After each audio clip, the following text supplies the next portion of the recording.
So this is poke salad right here. And we boil this down and we make it with eggs, bacon, and onion, and it's really good. And it's something that has been foraged for hundreds of years for people to eat, not just in the South either. So I'll show you how to do that. Hey guys, Denise with Lazy K Homestead. Hope y'all are having a great day.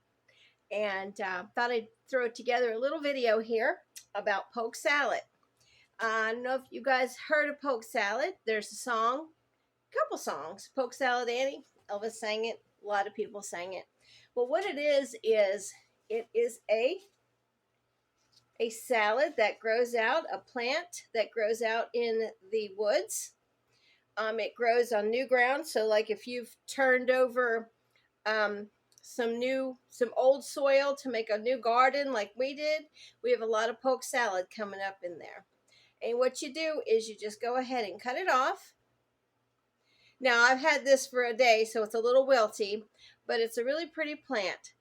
And you can make a cooked salad out of it. And I believe it's salad, S-A-L-E-T, poke salad. So I think it's P-O-K-E. I think that's poke salad. But here in Tennessee, I believe there's even a poke salad festival. So what you do is you're only going to eat the leaves. And all the leaves, and they have to be tender. You don't want to wait for this to get to be a great big bush. You want to get it in the early spring when it's like this. And the leaves are real tender, and you can actually break them off with your fingernail. So that's how tender you want this to be before you cook it. Now, with poke salad, you may have heard it can be toxic, so you want to be careful with it. And I want to stress that immediately before we go any further, you have to follow this. And you can go on Google. I've been cooking this for since I was 11, and I'm 64, so that's 53 years. And it's been something that anytime I can get my hands on poke salad, I'll go ahead and cook it, and Willis loves it. So what you're going to do, well, let me back up.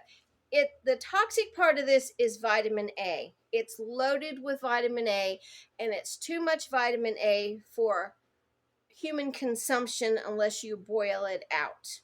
So that's what we're going to do, and we boil it 3 times. 3 times, if I get my third finger up there.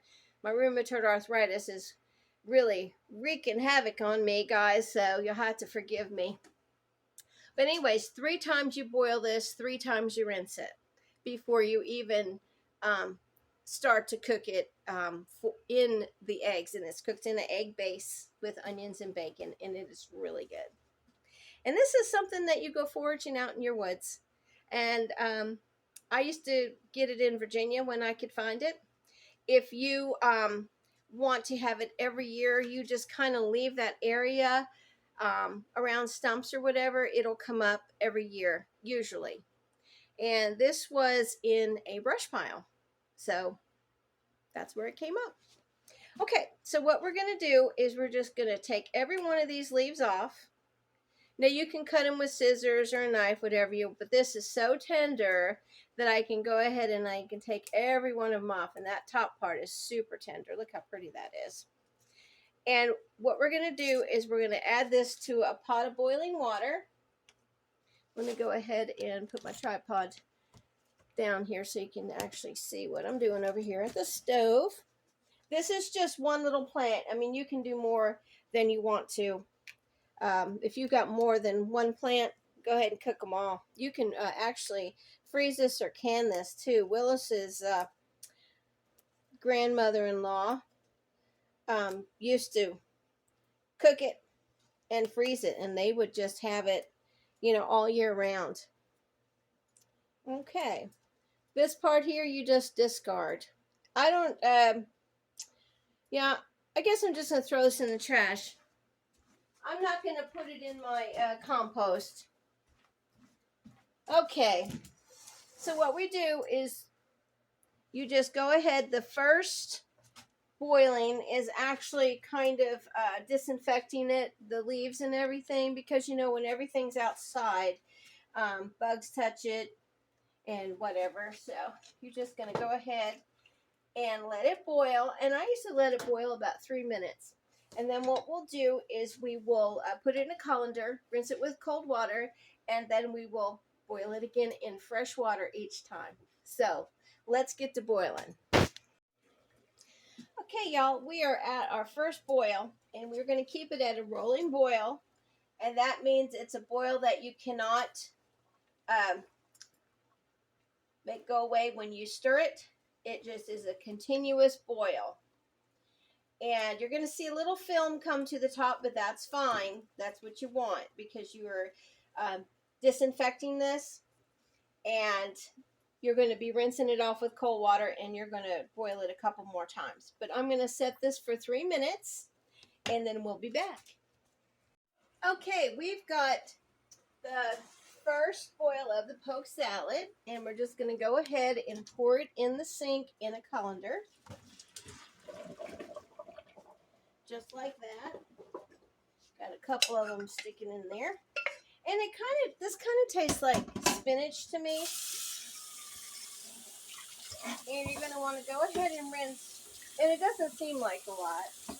But like I said, you mix it, when you're cooking it, you cook it with eggs and bacon and onions.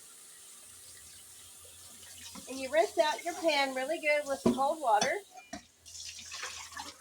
And you go ahead and fill that pan back up again. And we're going to go ahead and cook it for our second time. And you might think, wow, is that going to hold up to all that boiling? Yes, it does. Which is great. And maybe because it is a woodland plant, it's a lot more sturdy than, something that you grow in your garden. But spinach does pretty good. Kale does pretty good. All kind of greens, they usually stand up to boiling for a long time without shredding or disappearing in the boiling process. Okay, and I don't add salt or anything to this. It's just plain fresh water, and I just go ahead and boil it the 3 times. So here we are with the second boil, and we'll be back. Okay, guys, we are finished with boiling number 2, and we're going to do exactly what we did last time. We're going to go ahead and pour it in a colander, and we are going to rinse it with cold water, and our pan too. And once you're finished with your pan, you're going to make sure that you scrub it. I mean, this isn't like, I don't want to scare anybody because we eat this every year. But the second boil is actually boiling out the unnecessary vitamin A that's in this. Now, I have read where some people only boil it twice. I always boiled it 3 times. I was taught by a very old lady, and that's just the way I do it. If it's not broke, don't fix it. And it always comes out great. Okay, now that is rinsed again. I'm going to go ahead and fill this up with my third pot for boiling water. And then we will be back, and then I will show you what we do next.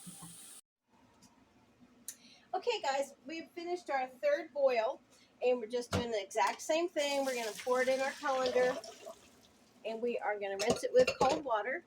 And I'm going to let it sit in here until it really drains. If I had some paper towels, I'd go ahead and dry them in that, just like you would spinach.